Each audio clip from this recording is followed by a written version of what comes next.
You are listening to VIC Radio, and we have one of our favorite musicians on the line. Would you like to introduce yourself? Sure, I'm Lucy Dacus. Awesome. Is that enough? Yeah, that is a total great introduction. I'm Anna, by the way.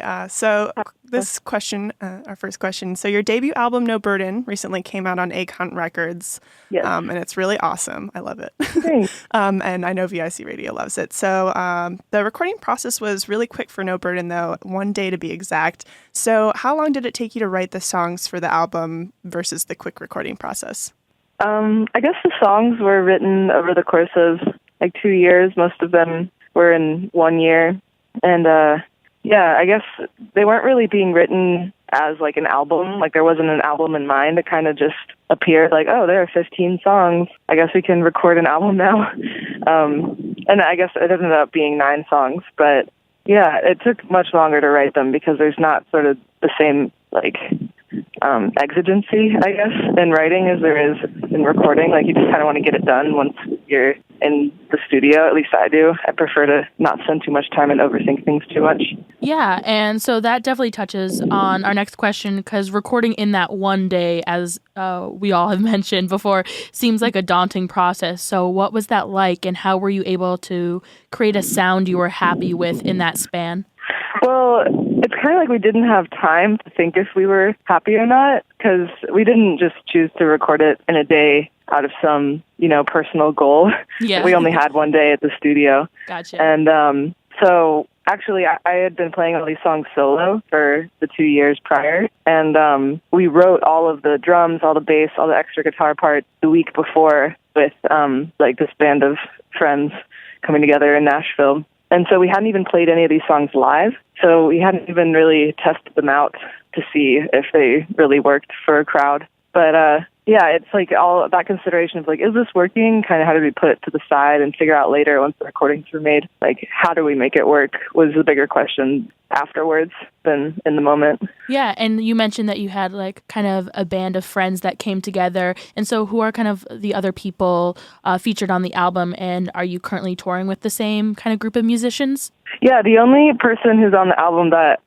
we're still touring with is Jacob Blizzard, and he is the other guitarist. He also had a hand in producing the album, and we're longtime friends. And our friend Colin Pastor is the person who engineered, mixed, and produced the album. And Jacob and Colin went to high school together in Richmond, which is where we're from, Richmond, Virginia. And so Colin went to Berkeley, graduated, got an internship in Nashville. That's why we went there in the first place, is because he's like, hey, I have this studio that I work at. Do you want to come do this? And we're like, heck yeah.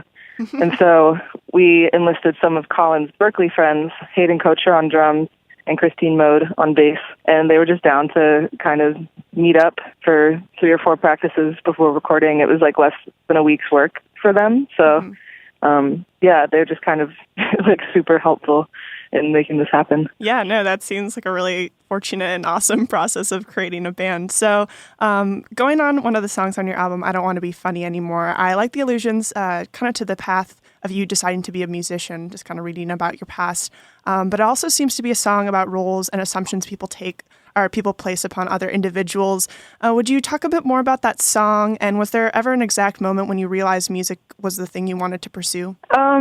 I guess I was always being told, like, oh, you should go on American Idol because you sing, and like things that didn't really resonate with me as things I would ever want to do. And music doesn't actually work for people. Like that's not really a job that people have. Like 1 out of 2 billion people get to do that. It's probably a larger number than that. A lot of people do music, actually. But, I went to school for film and dropped out like a year and a half in just because I wanted to travel. Like, it wasn't even music at first, but that's when we made the album. And when I did go traveling, I went to Europe with our bassist, Noma. His family lives in Hungary. And, I don't know, everyone we were meeting was just, like, really encouraging us to follow our passions. And, like, I don't know, it's kind of equating, like, if you're a person that travels, like, you already understand what, like, fulfilling, your desires and, like, seeing the world, like, that's a priority to you. And so you should not just be, like, kept up doing things that you don't love. And so after that, maybe I'll just not go back to school and, like, tour this album. And yeah, so it's actually pretty recent. It's only like barely over a year ago that decision was made.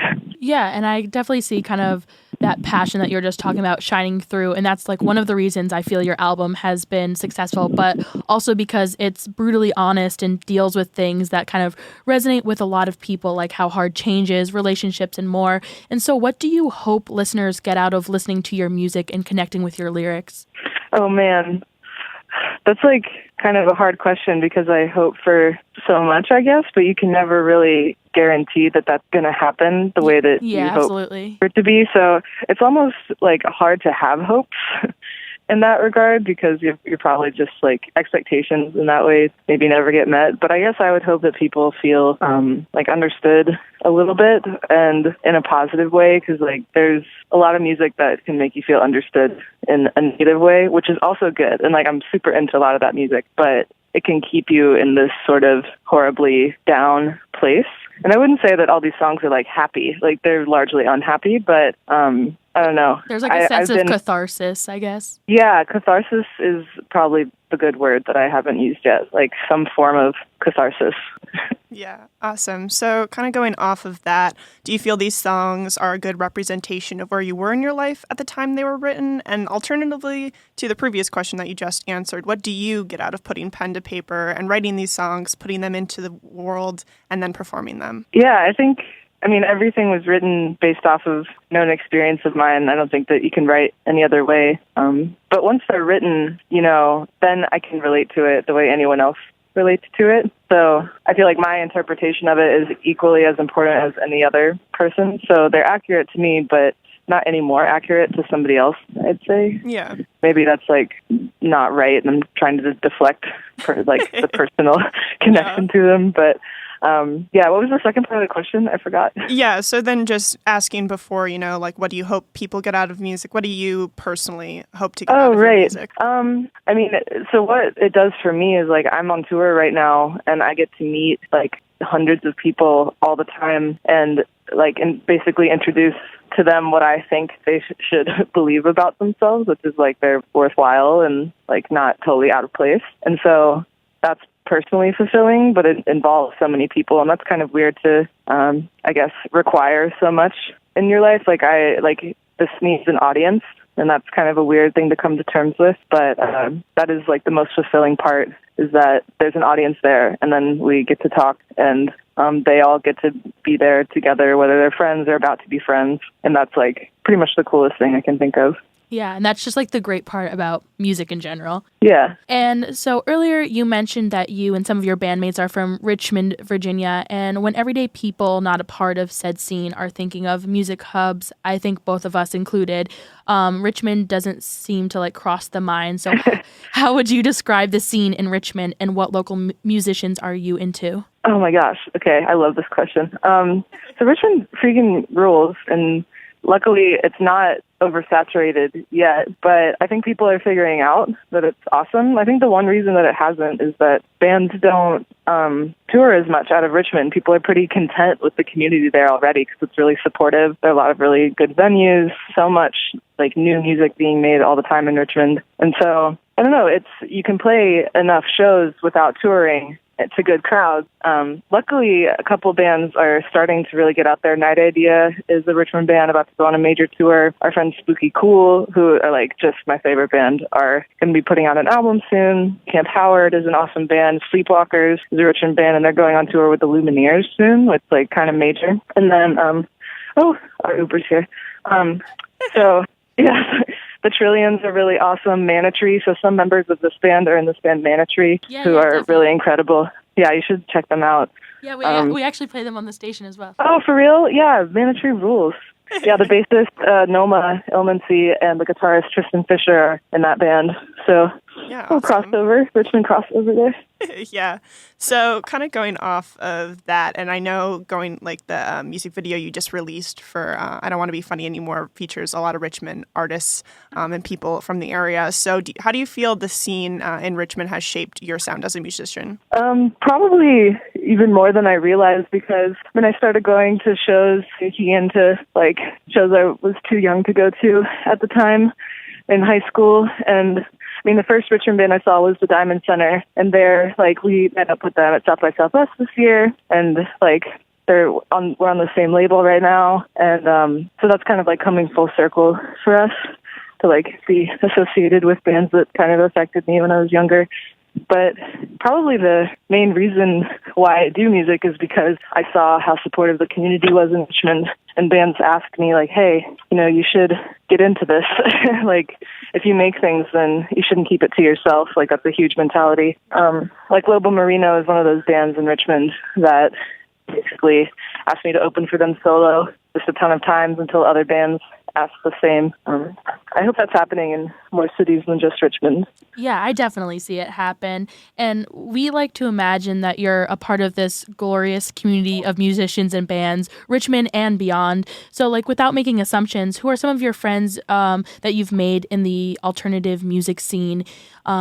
What do you feel you've learned from those friends and being a part of said community? Yeah, so I guess recent pal is Julian Baker. We played together in D.C., and we're both 20, and we're both kind of in a similar timeline. Like, we just kind of put out these albums, kind of unexpectedly being thrust into touring all the time. And so, I don't know, I find like a lot of solace in talking to her, and I think vice versa. We kind of feel like we're the same person. Oh my God, and I'm looking at a Dunkin' Donuts right now, which is like an omen. She's like so into Dunkin' Donuts, but we're like passing one right now. But yeah, I had a really good time playing Tree Fort Fest this year. We played the show with your friend and Porches and Alex G, but Taryn from your friend is like super duper nice, and that was cool to meet her because I listened to that record a bunch and was like, sweet, this is cool to actually hang out for a sec. Power Bottom are like the nicest people ever. We actually saw them in Charlottesville, Virginia with Palehound and Mitski, and like the album hadn't come out yet. And we kind of got to talking. They're like, oh, send it to us. Here's our email. And they like sent it around to a ton of people just because they liked it. And I don't know, I highly recommend that band. Yeah, that's like really, really amazing, like what they did. And that's really funny because you just like threw out some of our favorite bands. Yeah, that's like, we basically play every single one of those artists on our station. Sweet. So yeah, so those are all people that are also very nice. That's like really good to find out when you meet these bands. Like, it's kind of nerve-wracking because if their music means so much to you, like how are they as people? Like, do they love it, or like do they mean it? Or are they just pretending? But it's like really cool to see that everyone's sincere. Meet an artist and be like, no, they mean it and they care and they're nice people. Yeah, that's awesome. And I definitely see the connection between you and Julian Baker. That's like another one of my favorite albums of the year. Mm-hmm. Yeah, and so you just played a string of shows at South by Southwest, and like, what was that experience like? I feel like it's really crazy unless you experience it yourself. Yeah, I mean, it was crazy, but people hyped us in kind of a negative way. They were like, yeah, it's going to be like total crap. Like, you're just going to be so tired and your shows are going to be bad and no one's going to come and like it's going to be worthless. Like, I don't know. People told us the South by Southwest doesn't really work. Like, there are too many bands, but we had a blast and like pretty much thought all the shows were like good. I mean, maybe not us, but like the shows, setups, like the venues we played felt really cool. The other bands we played with, I mean, we would have wanted to see those bands anyways. And I don't know, I would totally do it again. We'd never been to Austin, and it was an awesome city. The weather was nice. We're in snow right now. We're in New Hampshire, and like looking at the snow and remembering being in Austin and like kind of crying inside. But we are too in Ithaca. Yeah, we had the same thing happen. Yeah, too bad. Yeah, but it was really good. Like, we're not jaded yet, I'd say. That's really awesome and happy to hear. I feel like to a point, naivete about these festivals really like helps you. I'm glad that you didn't believe what you were told and had a good time. So that's cool. Yeah. So just one more quick question. You were talking that you're on tour right now. And so what can we expect from Lucy Dacus in the upcoming months? Just like so much touring. I guess like next week we start this tour with Houndmouth, which we're really excited for because they're really good and we're playing some crazy venues. Like for us, we're from Richmond, and so playing at the 930 Club is crazy because we all, drove to DC to see shows there. And then like we're playing Terminal 5 in New York, which I hear is like massive, probably going to be the biggest like room we've ever played in. So that's going to be happening. Yeah, basically we all moved out of our apartments, so we kind of have to stay on tour to have a home. Have like a nomadic life. Yeah. Gotcha. Well, thank you so much for talking to us. We really appreciate it. Thanks for asking.